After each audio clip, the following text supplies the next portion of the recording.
Good morning. हम लोगों ने कूलम्ब्स लॉ पढ़ा, फिर इलेक्ट्रिक फील्ड पढ़ा था पिछले क्लास में। तो इलेक्ट्रिक फील्ड इंटेंसिटी को हम लोगों ने डिफाइन किया था कि किसी सोर्स चार्ज से एक पर्टिकुलर डिस्टेंस पे अगर एक पॉइंट है तो वहाँ पर इलेक्ट्रिक फील्ड कितना होगा। तो उस पॉइंट पे अगर कोई टेस्ट चार्ज रखा जाए तो वो टेस्ट चार्ज जितना फोर्स एक्सपीरियंस करेगा सोर्स चार्ज की वजह से, that force is called electric field. Mathematically हमने रिप्रेजेंट किया था इलेक्ट्रिक फील्ड को force per unit test charge, और टेस्ट चार्ज को हमने नेग्लिजिबल माना था, नेग्लिजिबली स्मॉल। तो जब करेक्ट रिलेशन हमने लिखा था तो हमने लिखा था limit Q tends to 0 F/Q। Q वहाँ पर टेस्ट चार्ज था। आज हम बात करेंगे बेसिकली इलेक्ट्रिक फील्ड लाइंस की।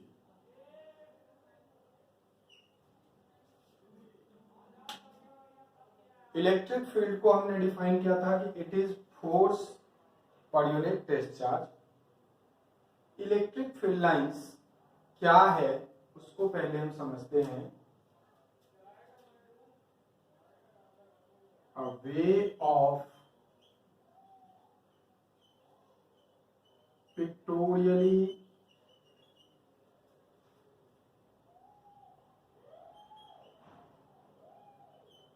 representation of electric field around a charge is called electric field lines। Basically electric field को हमने कहा था कि इलेक्ट्रिक फील्ड जो है, कल हमने कहा कि स्पेस अराउंड अ चार्ज है जहां तक कोई चार्ज किसी दूसरे पे फोर्स लगा सकता है। इलेक्ट्रिक फील्ड इंटेंसिटी हमने डिफाइन किया कि फोर्स जो टेस्ट चार्ज एक्सपीरियंस करेगा एक पर्टिकुलर पॉइंट पे, उसी इलेक्ट्रिक फील्ड को अगर हम पिक्टोरियली रिप्रेजेंट कर दें, चार्ज के अराउंड हम दिखाएं, तो that is called what, electric field lines.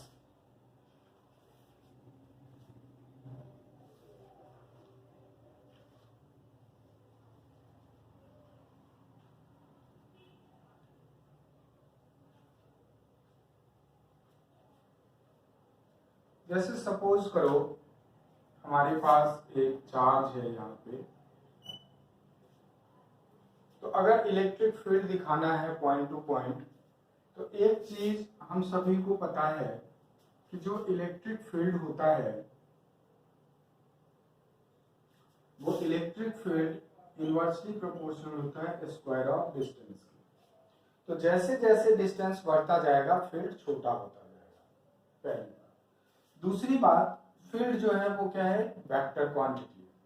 तो जब फील्ड एक वेक्टर क्वांटिटी है तो वेक्टर क्वांटिटी को हम रिप्रेजेंट करते हैं एरो से।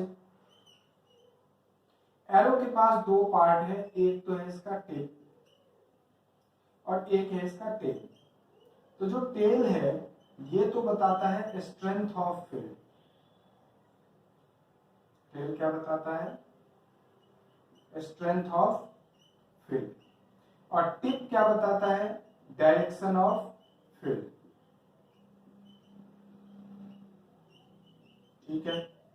कल हमने बात की थी कि फील्ड का जो डायरेक्शन है वो रेडियली आउटवर्ड या रेडियली इनवर्ड है। मान लेते हैं, अच्छा, पॉजिटिव चार्ज के लिए रेडियली आउटवर्ड हमने बात की थी और नेगेटिव के लिए रेडियली इनवर्ड हमने फील्ड इंटेंसिटी की बात की थी। तो अगर हम रेडियली आउटवर्ड दिखाते हैं यहां से,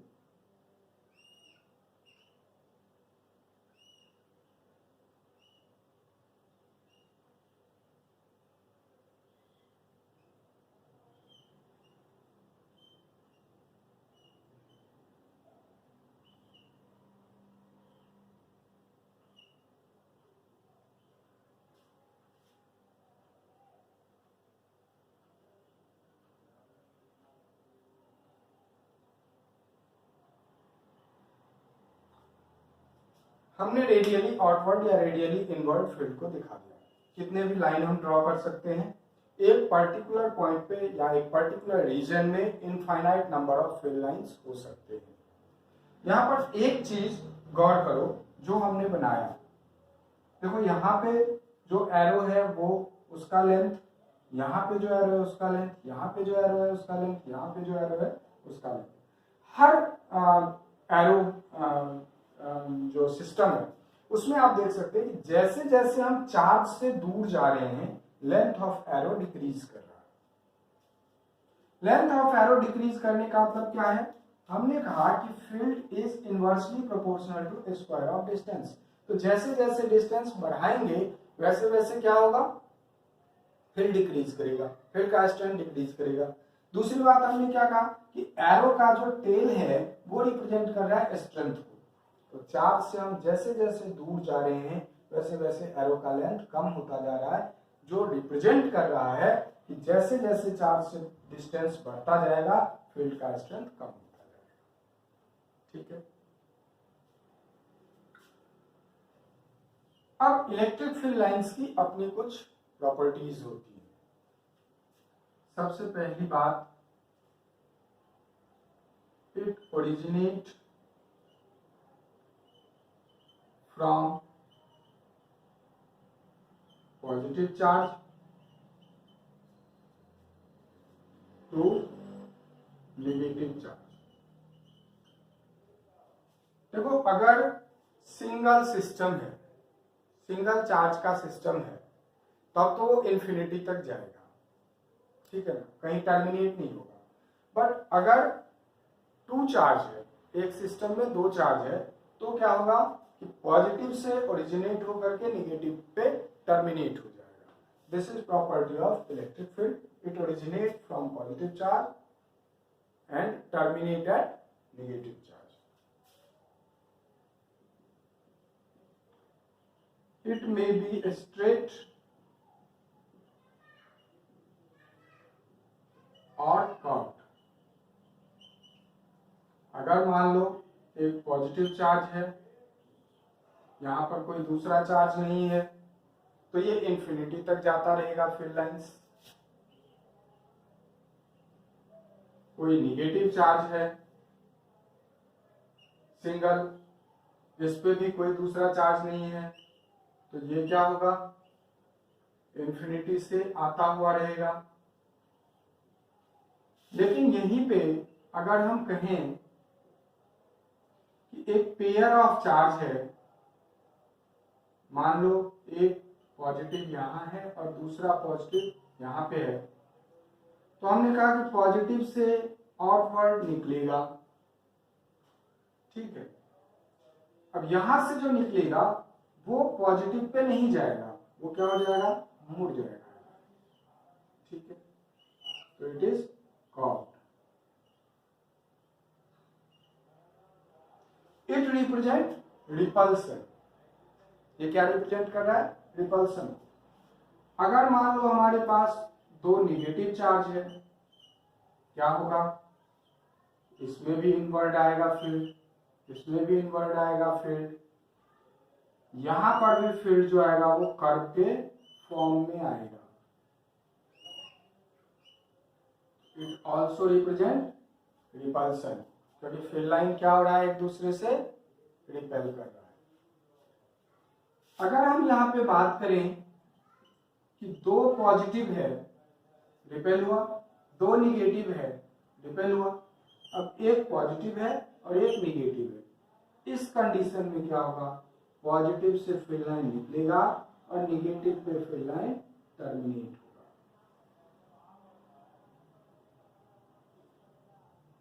पॉजिटिव से फील्ड लाइन निकलेगा और निगेटिव पे फील्ड लाइन टर्मिनेट होगा।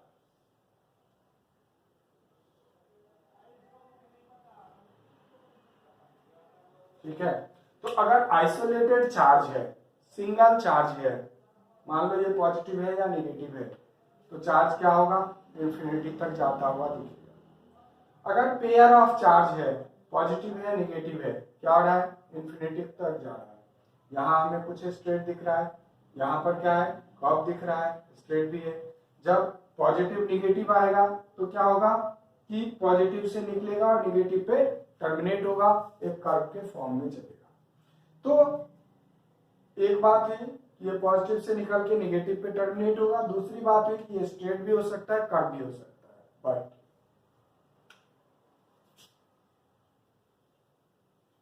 नेवर फॉर्म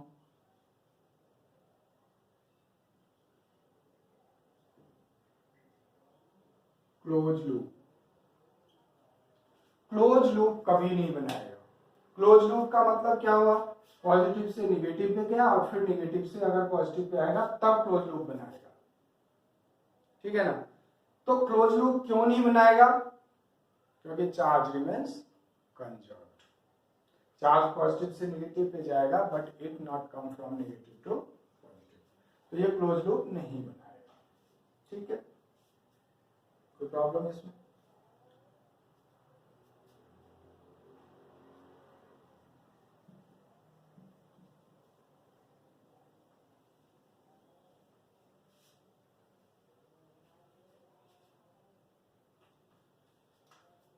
अब नेक्स्ट पॉइंट है tangent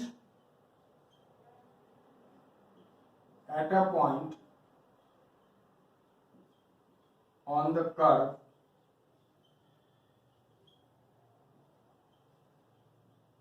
represent direction of field at that point। अगर मान लो ये एक पॉजिटिव चार्ज है, ये एक निगेटिव चार्ज है, पॉजिटिव से ओरिजिनेट हुआ फील्ड निगेटिव पे गया, ये कर्व बना।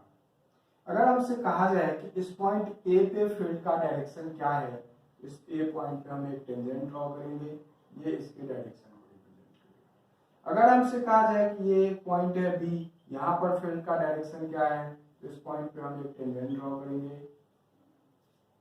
ये फील्ड को रिप्रेजेंट करेगा इस पॉइंट पे। दैट मीन्स जहां भी इलेक्ट्रिक फील्ड लाइंस होगा, उस फील्ड लाइंस में जिस पॉइंट पे हमें डायरेक्शन ऑफ फील्ड चाहिए, उस पॉइंट पे डायरेक्शन ऑफ फील्ड वहां टेंजेंट के अलोंग होगा। Next, field lines never discontinuous in a charge free region। Basically क्या है फील्ड लाइंस, हमने बात की है कि चार्ज एक बॉडी से दूसरे बॉडी में ट्रांसफर होता है। जब कंडक्शन होता है और चार्ज एक बॉडी से दूसरे बॉडी में जाता है तो उस टाइम पर चार्ज एक पर्टिकुलर पाथ को फॉलो करता है। तो उस पाथ को, उस इमेजिनरी पाथ को जब हम रिप्रेजेंट करते हैं पिक्टोरियली, तो that is called basically field line. हमने लिखा कि way to represent pictorially of electric field around a charge. तो उसका मतलब ये था कि जब चार्ज ट्रांसफर हो रहा है तो चार्ज एक लोकस बना रहा है, तो that locus represent electric field lines. तो अगर कोई फील्ड है पर्टिकुलर, इलेक्ट्रिक फील्ड है या मैग्नेटिक फील्ड है, वहां से जब चार्ज क्रॉस होगा तो ऑब्वियसली उस चार्ज पे वो इलेक्ट्रिक फील्ड, जो एक्सटर्नल इलेक्ट्रिक फील्ड है या एक्सटर्नल मैग्नेटिक फील्ड है, वो एक फोर्स लगाएगा, तो वो उसके पाथ को डेविएट करेगा, उसके पाथ को चेंज करेगा। तो वहां पे हम बात नहीं कर रहे हैं कि क्या होगा क्या नहीं होगा। फिलहाल हम बात कर रहे हैं कि in a charge free region, अगर कोई एक्सटर्नल फील्ड अप्लाई नहीं हो रहा है, in a charge free region field lines never discontinuous. क्योंकि अगर डिसकंटिन्यूअस होगा, ये फील्ड लाइन है, यहां से हमने एक पाथ दिखाया, एक लोकस दिखाया, अगर हम यहाँ पे डिसकंटिन्यूअस कर देते हैं तो दैट डिसकंटिन्यूटी, अगर ये डिसकंटिन्यूअस हुआ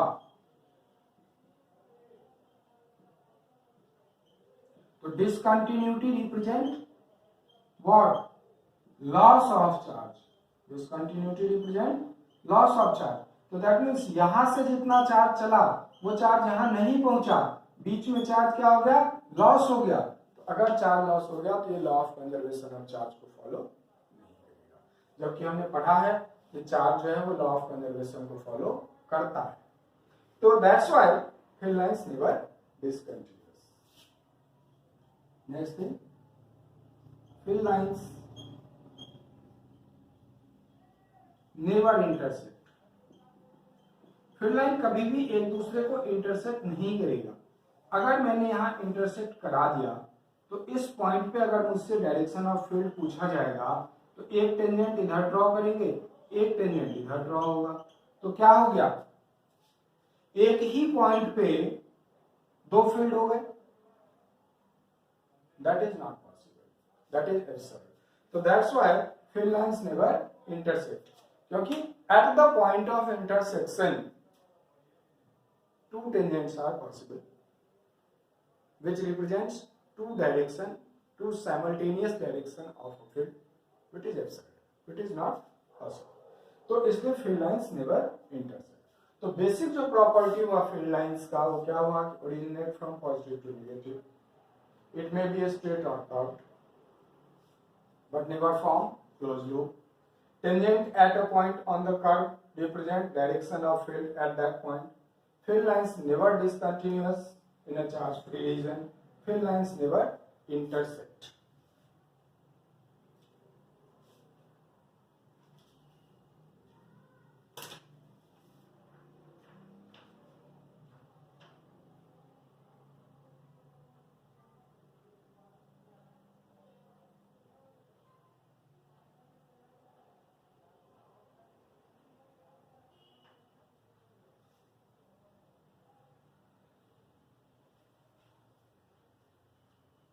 इसमें कोई प्रॉब्लम नहीं होनी चाहिए मेरे ख्याल से, सिंपल है।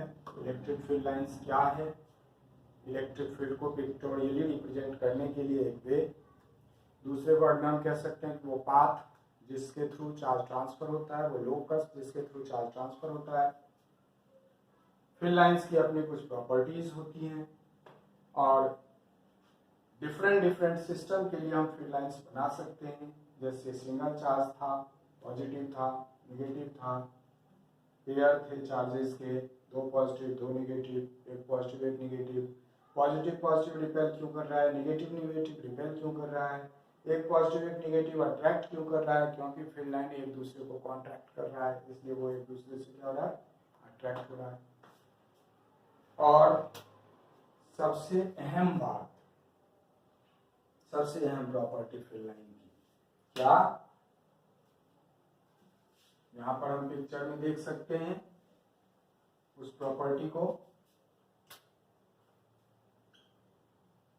फील्ड लाइंस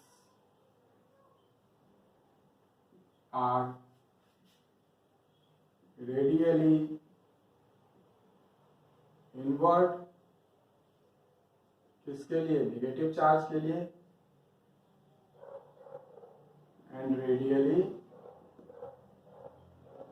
आउटवर्ड किसके लिए, पॉजिटिव चार्ज के लिए। दैट इज फील्ड लाइन जिस पॉइंट से निकलेगा उस पॉइंट पे परपेंडिकुलर होगा, रेडियली इनवर्ट या फिर रेडियली आउटवर्ड। Thank you. इसको पढ़ो, टाइम यूज करो, काफी सारा टाइम है ना, और आगे हम इसी तरह से पढ़ते रहेंगे। Thank you.